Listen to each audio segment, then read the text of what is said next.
Hello,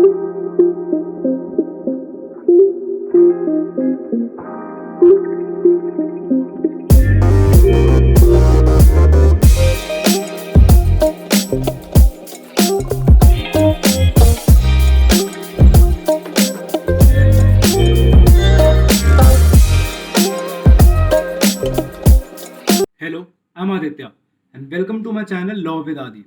आज हम कुछ कॉमन टर्म्स जैसे कि लॉयर, एडवोकेट, बैरिस्टर और काफ़ी टर्म्स जैसे कि आप स्क्रीन पे देख सकते हैं, इन सब के बीच में क्या डिफरेंस होता है और इन सब को एक एक करके अच्छे से समझेंगे ताकि आप हर टर्म को लेकर अच्छे से क्लियर रहें और कोई कंफ्यूजन ना हो। तो अब वीडियो स्टार्ट करते हैं। सबसे पहला word lawyer, a person who is still pursuing law, BLLB, LLB is called a lawyer. Lawyer को अगर बेसिक टर्म में समझे तो ये उस इंसान को कहा जाता है जिसके पास लॉ डिग्री हो, जो लॉ की पढ़ाई कर रहा हो, उसको लॉयर कहेंगे। इसी तरीके से बैरिस्टर उस इंसान को कहा जाता है जिसके पास लॉ की डिग्री हो, पर वो लॉ की डिग्री इंग्लैंड की हो। Barrister is a word prevalent in England and Wales. अब लॉयर और एडवोकेट में क्या फ़र्क है?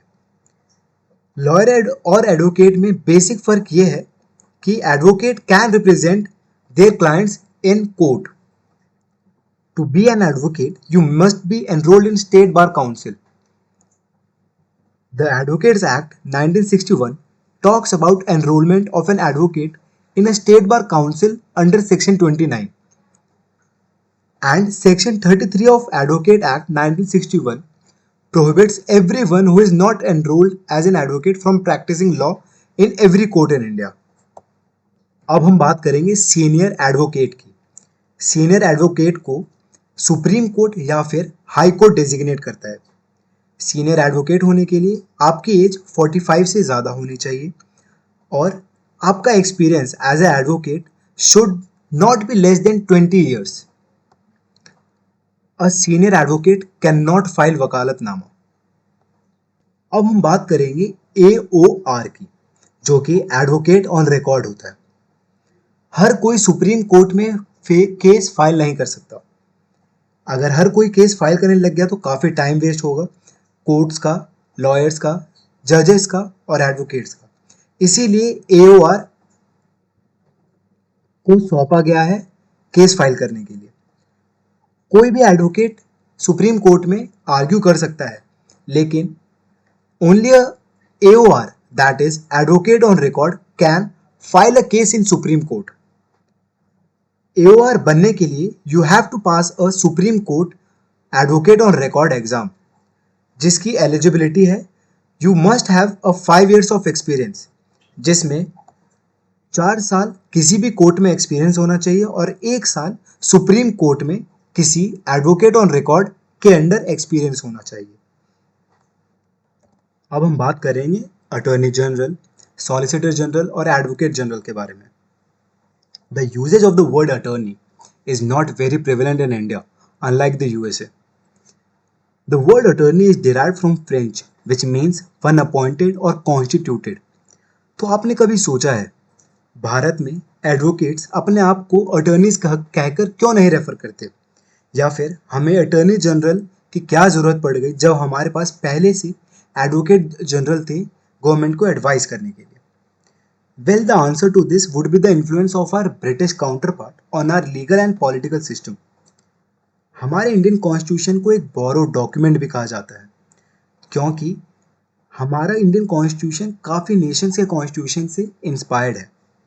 इसी वजह से जो वर्ड अटर्नी जनरल है यूके से लिया गया है, यूनाइटेड किंगडम से लिया गया है। वहाँ पर attorney general is responsible for giving legal advice to the crown. अब इसी वजह से हमारे भारत में अटर्नी जनरल वर्ड लाया गया, बस कुछ वेरिएशंस के साथ। इंडिया में attorney general is responsible to give legal advice to the union government, जो कि सेंट्रल गवर्नमेंट होती है, और अटर्नी जनरल प्रेसिडेंट अपॉइंट करता है। It is mentioned in article 76 of the constitution of India. अगर हम सॉलिसिटर जनरल की बात करें तो solicitor general is an assistant to attorney general. Solicitor general attorney general को असिस्ट करते हैं in various matters. In India, Bombay is the only state where solicitors can get themselves registered with Bombay Incorporated Law Society. जैसे कि हमने अभी जाना कि attorney general word हमारे पास यूके की वजह से आया था, इसी तरीके से हमारे भारत में एडवोकेट जनरल जो वर्ड है, जो कॉन्सेप्ट है, यूएसए की वजह से आया था। In the USA the legal advisers of states are called the attorney generals. अब यही वर्ड हम अटॉर्नी जनरल इंडिया में हर स्टेट के लीगल एडवाइजर को कहने लगे तो कंफ्यूजन हो जाती। Therefore legal advisers for every state in India are called advocate general of India, that is mentioned under article 165 of the constitution of India.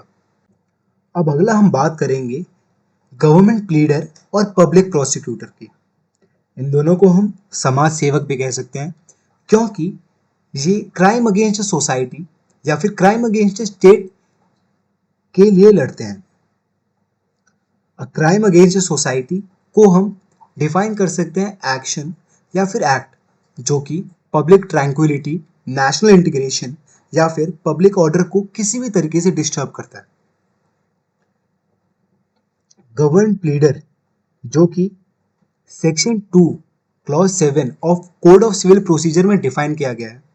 Govern pleader उनको कहा जाता है जो कि एक सिविल केस रिप्रेजेंट करते हैं कोर्ट में एक स्टेट के बिहाफ पे। पब्लिक प्रोसिक्यूटर जो कि section 24 of code of criminal procedure में डिफाइन किया गया है। पब्लिक प्रोसिक्यूटर रिप्रेजेंट करता है एक पीड़ित को, विक्टिम को एक क्रिमिनल केस में। आई होप आज की वीडियो से आपका जो भी कंफ्यूजन होगा लॉयर, एडवोकेट, अटॉर्नी जनरल, इन सभी टर्म्स को लेकर वो दूर हो गया होगा। तो चलिए हम एक बार फिर से रिवाइज कर लें कि आज हमने क्या क्या जाना, क्या क्या समझा। लॉयर हम उन्हें कहते हैं जिनके पास लॉ की डिग्री हो, जो लॉ की पढ़ाई कर रहे हो। इसी तरीके से बैरिस्टर हम उन्हें कहते हैं जिनके पास लॉ की डिग्री हो या फिर वो लॉ की पढ़ाई कर रहे हो पर वो इंग्लैंड से कर रहे हो। बैरिस्टर वर्ड इंग्लैंड और वेल्स में प्रेवलेंट है। एडवोकेट हम उन्हें कहते हैं जिन्होंने बार काउंसिल ऑफ इंडिया का एग्जाम पास कर लिया हो और उनके पास अब एक लाइसेंस है जिसके वजह से वो अपने क्लाइंट्स को कोर्ट में रिप्रेजेंट कर सकते हैं। एडवोकेट के हमने देखा कि दो पार्ट हैं, सीनियर एडवोकेट और advocate on record. Senior advocate को उनको उपाधि उनके एक्सपीरियंस की वजह से मिलती है, उनके नॉलेज की वजह से मिलती है। एडवोकेट ऑन रिकॉर्ड का हमने देखा कि एडवोकेट ऑन रिकॉर्ड के पास ही सिर्फ पावर होती है कि वो सुप्रीम कोर्ट में केस फाइल कर सकते हैं। एडवोकेट जनरल स्टेट को लीगल एडवाइस देते हैं। अटॉर्नी जनरल यूनियन गवर्नमेंट जो कि सेंट्रल गवर्नमेंट होती है उनको एडवाइस देते हैं। सॉलिसिटर जनरल अटॉर्नी जनरल के असिस्टेंट होते हैं, अटॉर्नी जनरल को असिस्ट करते हैं। पब्लिक प्रोसिक्यूटर एक विक्टिम को कोर्ट में रिप्रेजेंट करता है क्रिमिनल केस में। वहीं गवर्नमेंट प्लीडर एक सिविल केस में रिप्रेजेंट करता है जो कि स्टेट के बिहाफ पे होता है। खत्म, bye bye, tata, good bye, गया।